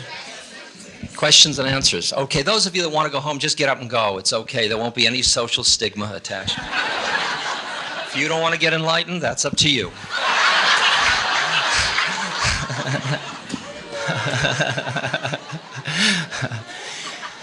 Questions? Yeah. I'll repeat them if you say them loud. We all heard of the Charles Dickens Christmas Carol, which the villain and the redeemer. Now, in that world of that story, there's free will, because the person can change their future. I wondered what He said that in the Charles Dickens world, where there is good and evil, a person has a chance to redeem themselves by doing good. And what would I say about free will from where I'm sitting about that? What I would say is that your readiness to see the implications of evil is the result of lawful events that have happened to you that leads to the moment that the fact that you awaken to see the nature of good and evil and therefore end up doing things which don't perpetuate that polarization has to do with your karma. It has to do with the laws of lawful events. It is not free will. It's the experience of free will, but the fact that you chose that at that moment didn't come out of the void. It came out of a series of experiences before then. You as a separate entity have the psychological experience of choosing free will. But if I could stand back far enough with you and study all the variables of your childhood, your parents, your experiences, all the thousands and thousands and thousands of variables that went into your decision to do good, you and I would both be able to predict you would say that. In other words, you're a determinist in such a way that if we could see the future, then it's set in stone.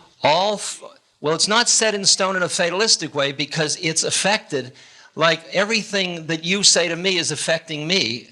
In other words, I'm not just the result of past events. We are all interdependent with all things in the entire universe all the time. That's why when they said even a blade of grass, affects us when it does something. And that's true. I mean, we are just totally interdependent. So it isn't determinism in the linear sense that you usually think of it as, but it is the sense that form is within law and your thoughts are form. And that of you which is not form is not within law. And that's free. And you're free to be, you're free and you're appreciative of the law of form, which includes who you thought you were. It includes your body and your personality and all your choices and all of that sort of stuff. Try once more, yes. It's great, for me too. Sure, go ahead. In other words, what I'm trying to say is it's just an illusion that I can do something different by effort than what will come to pass. In other words, will something come to pass no matter what? And I just think I have something to do with it. I really have the ability to make the future different. You are part of that which makes the future different. Where you are in relation to that is something else again. All right? Your existence is making all of our lives different. All right? But your thought that you are choosing to do that is just a thought, and that's lawful. It's really bizarre. I mean, people say, well, if that's true, then it doesn't matter what I'll do, I'm not going to do anything. I say, okay, which nothing are you going to do first? I mean, you can't be in an incarnation without doing something. Your heart's beating, you got to go to the toilet, you get hungry, and then you build the whole system one by one until there you are, right back here again, And don't do anything. No, I'm just going to the toilet. Yeah, but don't do anything. Okay, I'm just going to the toilet. Well, I'm hungry. I'm just earning a living so I can get some food so I can eat. Okay, but don't do anything. Because that's the far out thing. The mystic literature says, one does nothing and nothing is left undone. That's that same one. It's the part of you that's free, has nothing to do. You never did anything, you don't have to do anything. It's all just time and space, phenomena changing, of which you're part of it. Who you thought you were is part of it. Yeah. You mentioned earlier on about chanting Hare Krishna back in the 60s and things back there somewhere. You haven't mentioned anything else about the path of Bhakti Yoga. What are your feelings on chanting Hare Krishna today?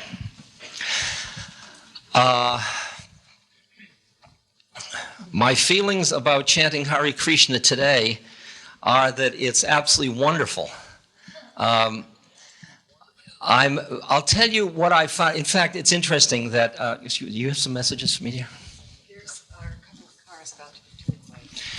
If you have a Toyota Camry, California 24X5392, you may find it somewhere else if you don't get out there right away, because it's about to be towed, and an Acura Integra 250P963. Okay.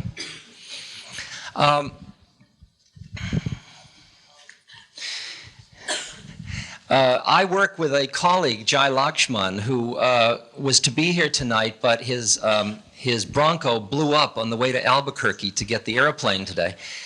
And he was bringing a harmonium, and we were going to chant together. So I have to tell you that it is not that I don't chant. It's just that also I'm trying to be as available as I can to as broad an audience as I can. And I find that I've got to find a way to bring the kind of process that Kirtan does, which is repetitive patterns, into Western consciousness without it being alien and cultish and all that stuff. So I'm working with that. But see, these are the paths. Once you see that you're trying to awaken back into that unitive experience so that you can regain your balance, then you can you approach it by whatever path is suitable to you. It is different strokes for different folks. So that if you lead with your heart, you will be drawn to devotional things like loving Christ or loving the Mother. If, on the other hand, you lead with your mind, you'll be drawn either into Jnana Yoga, like Talmudic scholars, which use the mind to beat the mind. Or Zen. Zen is the same thing. Zen uses the mind to beat the mind.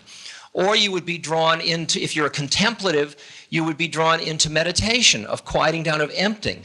If you've got a lot of rajas, of heat, of energy, if you're really active, you will be drawn into moving processes like Tai Chi, or maybe into techniques like running, or various kind of, or pranayama, hatha yoga, breath control, where you hold the breath and move the kundalini up the spine.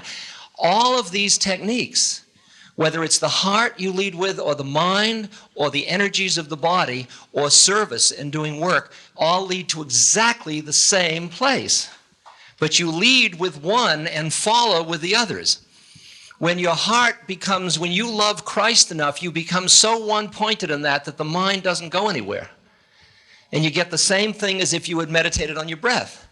When you meditate on your breath deeply and you start to break out of your paranoia and your separateness and all the thoughts that hold you, your heart opens wide and you feel this loving presence and oneness with all things. And you did it through your mind.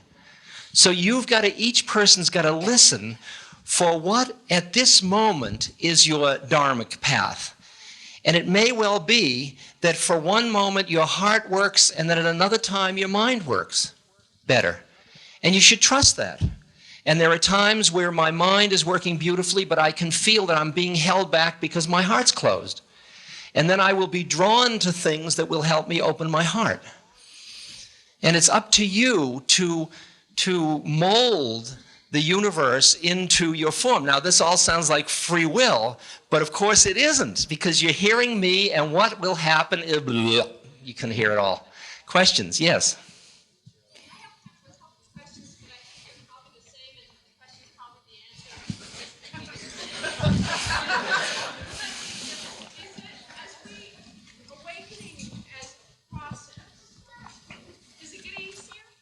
Does it what?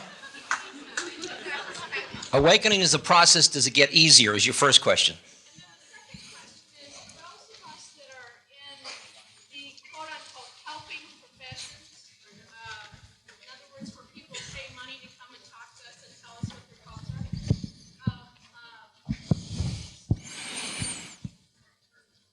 is the awakening part of realizing when to let them have their suffering and when to intervene in their suffering? I don't know if that's clear or not. I mean, Yeah, I got it. say something that's Yep. Yep. Let me do the first one first. Does it get easier? Yeah, well, it's a funny question because it gets easier because you get to the point where your doubt doesn't flicker. There's no way you can go back anyway. You've seen too much, you know too much, you're hooked, you're a cooked goose, you're just not quite finished yet, you know. And there's a funny moment where, this is a bizarre moment, where you've got so much inertia from your worldly attachments, and you see through it, but you're still going hell-bent for it, and you get to the point where you're pushing against getting enlightened for fear that you're going to lose the rush and the trip, okay? That's just another stage. Then there's a stage where it just gets so you're close that every impurity you have looms as this monster because, I mean, things that before you never even would have noticed, you know, you get so subtle it drives you up the wall, you know. These are all stages. And in a way, it's getting harder and easier at the same moment. I mean, that's actually the answer. The other question you asked, which I can be equally muddled about, is the question about therapy and helping people and about their suffering and when you do good and when you don't do good. The hardest thing to extricate yourself from is righteousness, is doing good and having people have good done to them by you. And what you learn how to do is listen very carefully. And you listen to hear, and what helps them most is that they are listened to often. And then they change as they change. I don't think we change each other. I think we create environments where other people change. And I think once you understand that, you're not so busy creating a model in your mind. I mean, somebody could pay you. They're paying you because they're discomforted and they want to feel better. If you have a model of what feeling better would be for them, you're going to start to cram them into that model. If you just listen, they'll do what they'll do. They may end up hating you and continuing to suffer. That's okay. That's what they did. You say, but I got paid for it. See? And you got to realize what you're getting paid for is being present and listening and not getting caught in their drama. And yet staying there with an open heart and presence. And then they do what they need to do. The more you get caught in their drama, the more you're reinforcing the reality of their suffering. So that's why you are driven as a therapist to work on yourself. Because people are infinitely seductive. They keep telling you, they keep thinking they're real, and they try to seduce you into thinking they're real too. The great sadness of it all. Yes? We're having a problem at our lodge. It's an esoteric group. But over the years, they've been coming from their head. And I've been basically coming from the heart, and it was usually, you look at yourself and it's your problem, me. And I couldn't come out with what I needed to bring out the heart. And so finally, so I did. It was good. I kept working on myself. But it came to the point where it's all my problem now. And there's other members in the group who have that heart energy and they don't show up. And we're trying to gather together and then try to make a bridge, because they're basically it's run by the head. And we're dying, the ones who are basically coming from the heart. And we need a bridge. She is part of an institution that is got a lot of mind in it, and she feels very heartful and feels that the organization is starving to death because it's caught in the mind. But the heart people don't come there because it's too mindy. Fair statement. Some are, and they suffer. They come and they suffer. The heart people come and suffer. Now we know the problem, so we know the problem. just don't know what to do, but the head people don't know it. Well, see, the predicament is that groups come together and they're made up of human beings. And human beings, the predicament, like I'm part of a group called the Seva Foundation. The Seva Foundation is an incredible group of people. We started 12 years ago, a group that came together that said, let's get together to help relieve suffering. That's the reason we'll be together. And since we all understand that we are perpetuators of suffering, we will work on ourselves through the group. In other words, the group will become sangha or satsang around service. So we work in all these different countries. And I'll tell you, with the best intentions, it is still very, very difficult. Institutions are made up of humans. Humans have a lot of fear of really connecting with one another and approaching unity because they lose so much power in the process of doing it. And institutions often get just so far and then they get so calcified, or they get so, it's like marriages, they get so entrenched in you be that person and I'll be this person, there's no space for anybody to share living truth anymore. Sometimes the institutions just die on the vine and then people aren't alive in them, they're just living, they're like the living dead. Lovely, isn't it? But they're not really dead, that's the problem. And the other situation is that sometimes they are, that an institution just calcifies at the point where you might as well let it go and go create something else, because that's not going to work. Because the minute you get a model of other human beings like, I can only be happy if you change, you're in deep, whatever it is you get in deep, you know. And so, I mean, none of you are pure enough for me. I mean, that's what it boils down to, but that's your problem. See? All I can do is work on myself so that I'll get over the judgment that you're not pure enough for me. I'm only kidding.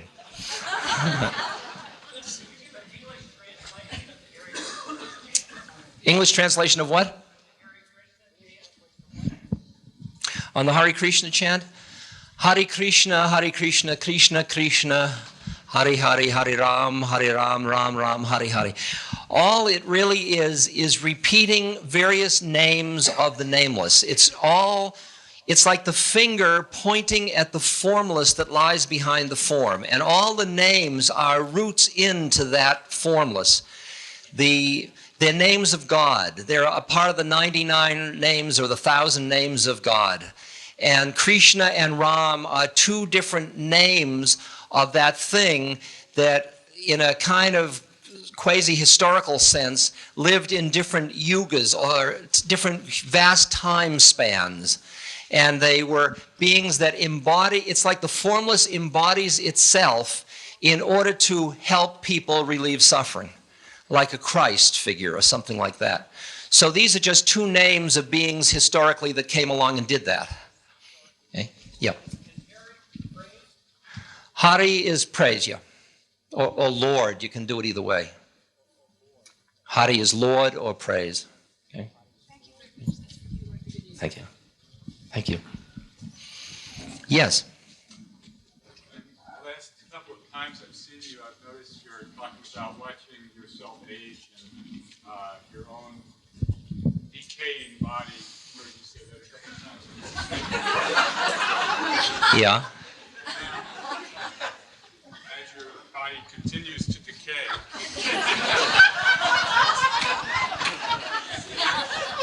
Yeah?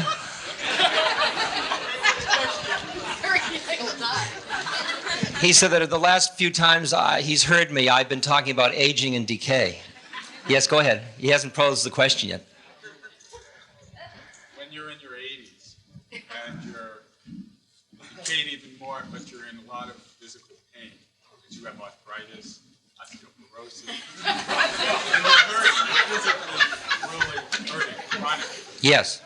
And so, how do you, that's where I get confused in terms of, it must be very difficult at that point to separate the He said that when I'm 80 and I have arthritis and osteoporosis, yeah, and various other things, which we could name at length, probably. Is that right? He said it must be very difficult to be conscious then. If you prepared, it probably isn't. And if you didn't, it probably is. But it's interesting that with age comes certain kinds of the availability of wisdom, because you've begun to go through the despair of seeing that everything you collected isn't going to do it for you. And that it can lead you into cynicism and darkness, or it can lead you into letting go into a whole new level of being. So that there are many old people who do suffer incredibly from those things, and there are others who don't. They are having pain, but they are not busy suffering. That's where the mind is in relation to the body. Sir? Could you explain your comment on voluntary simplicity? I missed something. My comment on voluntary simplicity. I think that my comment was, in a kind of a wise guy way, I think voluntary simplicity is something that happens to you as you begin to be aware of the cost that your attachment to your things costs you in terms of your psychic space. That I'm beginning to see more and more that the things I have separate me from the people that have not. And I have to live with that as well as having the thing. And after a while, I also see that my mind doesn't need so much stuff out there, because the awareness rests within itself, and it's a much more peaceful quality. And I don't have to keep collecting stuff as much, and I keep finding myself wanting to simplify, empty, put things away, get rid of things, simplify my life. In terms of, we are in an information age of such richness of opportunity that's why we're always exhausted and have no time for anything. I mean, we have the same amount of time we always had, and life is supposedly better, and we don't have any time for anything. And we're miserable. And we're only miserable because there's so many more opportunities, which leads, always when you're doing one, you're not doing all the rest of them. So people are continually uncomfortable because they keep thinking that what they're looking for is out there, and it isn't out there. And it's an endless feeling of illusion that is perpetuated. And when you realize that it isn't out there, you don't keep amassing it. Okay? Yes? The problem of homelessness is a karmic debt to be paid by society. Is the increasing homelessness a karmic debt to be paid by society? I think the increasing homelessness is a symptom of the dysfunctional nature of the reality that we have created for ourselves. And I think treating it symptomatically is not necessarily the only answer. We have to, of course, do that with shelter and food and so on. But the symptoms have to do with the structures of the culture that perpetuate and enhance a permanent underclass. Because the laws are in the service of the haves, not in the service of the have-nots. And that's what we have to face, and we are all party to that. Yeah. Sir? When you talk about suffering, you never talk about human suffering. I haven't heard you mention any other type of beings suffering. He said, when I talk about suffering, I usually talk about human suffering. I don't talk about other beings that are suffering. Yeah, I think that's probably pretty true. I mean, I certainly, I was with the Dalai Lama recently, and he said, isn't it interesting how you people treat chickens and fish as vegetables? Which is an interesting, just an image. I mean, just that one right there in terms of the, like, diet for New Planet, those whole issues about the suffering. And I'm very aware of the suffering of the earth, if you will, in the sense of, if you call imbalance suffering, whether there's a sufferer there or not, but there's pain and disequilibrium. It's really hard to know with another species who's feeling what. Well, it seems that people pour their hearts out to each other and then they'll eat steak. Yeah, they pour their hearts out to each other and then eat somebody on the next level down on the species ladder. I just had this wonderful little article from a newspaper. It said that during the Bangladesh cyclone, a huge wave washed many people out to sea in this village, and 18 miles down the coast, people removed a living baby from the mouth of a dolphin that had been washed out 18 miles up. And the dolphin picked it up, held it, and brought it to the earth. Now, isn't that interesting? I mean, should we eat them or worship them, or isn't that? I mean, it's that kind of stuff that just keeps pushing. We all go, oh, wow, yeah, but it really, we don't yet integrate it into the way we think about things. I hear your point. It's well taken. Sir? I want to know why Jesus cursed the fig tree. Are you familiar with this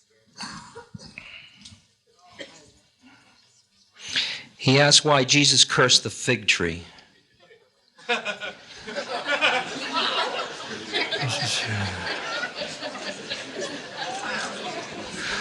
It's interesting. Yeah, I know the story. I don't know. I really don't know. I don't know why they're laughing. They're all stupid. What? Tell them the story. Well, Jesus was hungry and he saw a fig tree in full leaf at a distance, and he went over to it, and it had leaves, but it didn't have figs. But it wasn't expected to have figs because it wasn't the time of year to have figs. And he said to the fig tree, "You will never bear fruit again." And this is, I don't know, it's in Mark. It's one of those stories that I feel got lost in translation, but I don't really, that's the way I cop out, you know. I don't really know. I don't know. But if I were a fig tree, I'd be a little nervous at this point. It sounds like an achievement productivity story to me, doesn't it? I don't trust those disciples. I don't know who, I mean, they weren't, it was, yeah, I'm going to better watch it. Sir.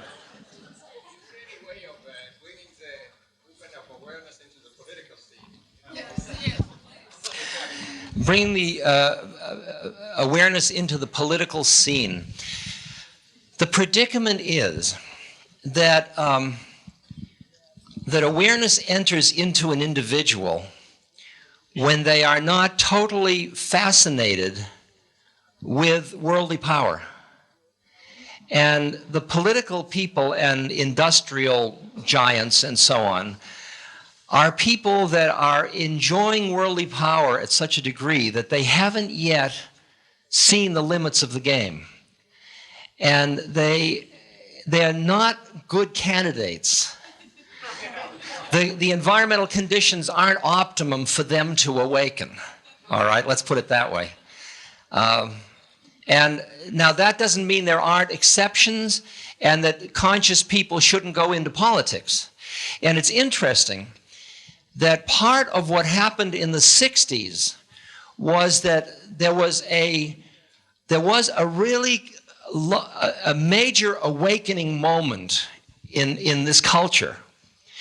But those of us that were part of that in the 60s were, let me see how to say it. We were busy setting up alternative systems, communes, bartering, alternative economic structures, and so on. We didn't give enough honor or acknowledgement to the existing structures, so that instead of learning how to play and playing within those structures to bring about change, we just dropped out to try to do it somewhere else. And there was just, the inertia in the system is pretty heavy duty, you know. And so my sense is that shifts in consciousness, I have a sticker on the back of my car saying, if the people lead, the leaders will follow. And my sense is that since we are interdependent, the harder I work on myself, the better it is for George Bush. Okay? Even though I can't describe to you the chain of events, but I can feel that's true. All right?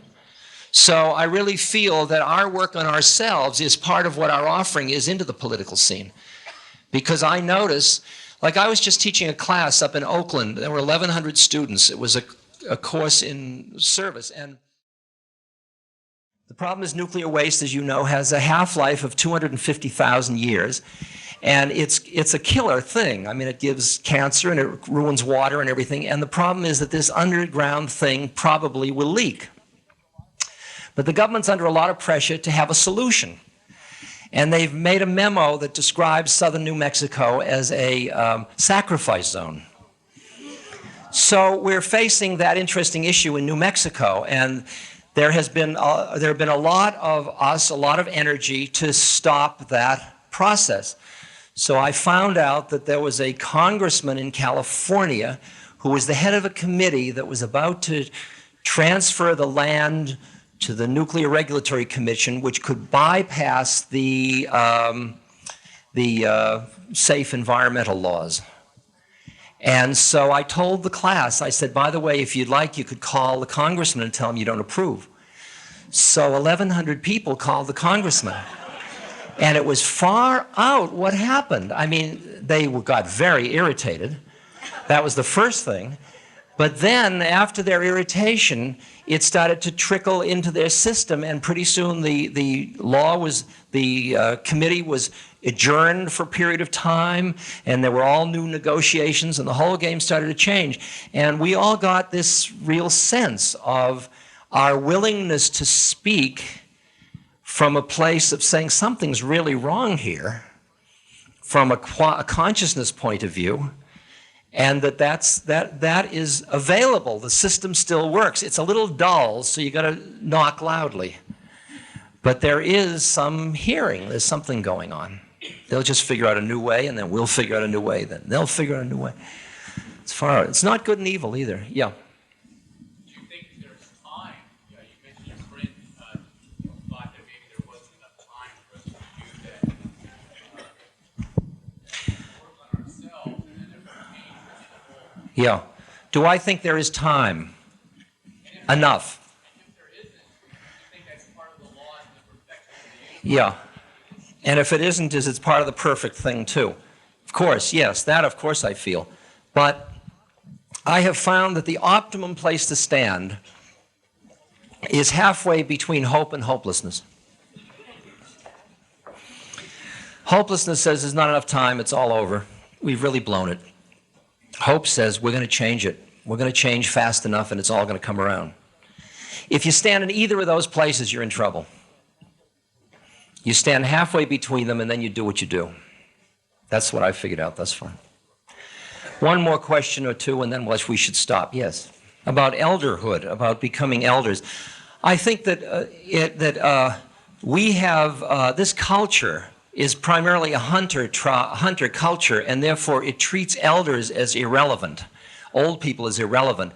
And that for us to reawaken the respect for elders, the elders are going to have to demand it.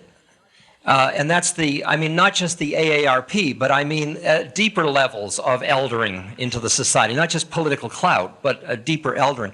And that I think that when you expect another person to be wise, it brings forth from them some attempt to hold on to their wisdom. If you don't expect it, they don't do it.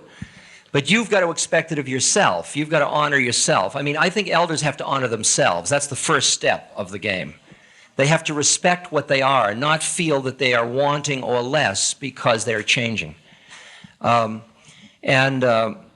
sense is that it's funny, they call them the productive years, as the years where you're completely caught in the treadmill slow down, there is time for dealing with the questions of your existence, which is what you came here for in the first place, but you were too busy surviving to spend much time doing it. And usually you can do it. And you begin to see the whole sequence of the way in which a society that honors itself honors the different stages of life and gives each one its due. That great story of the Zen, it's a Zen story sort of the farmer, he gets old and his son starts to till the fields and the old man is rocking on the porch and he's rocking and rocking and the son starts to think, you know, he's useless, he's not doing anything, and I've got to use the food to feed him. So the son goes and he builds a nice teak box, and he puts it in the wheelbarrow, and he comes up to the porch, and he takes off the lid, and he says, "Father?" And the father said, "Yes." He says, "Get in." Father gets in, and the son closes the box and walks towards the cliff to throw it over. And as he's going towards the cliff, there's a knocking from inside. And the father says, "Son, I understand that I'm useless and you're going to throw me over the side, but what I suggest is you throw me over and save the box, because your son will probably need it later." Okay?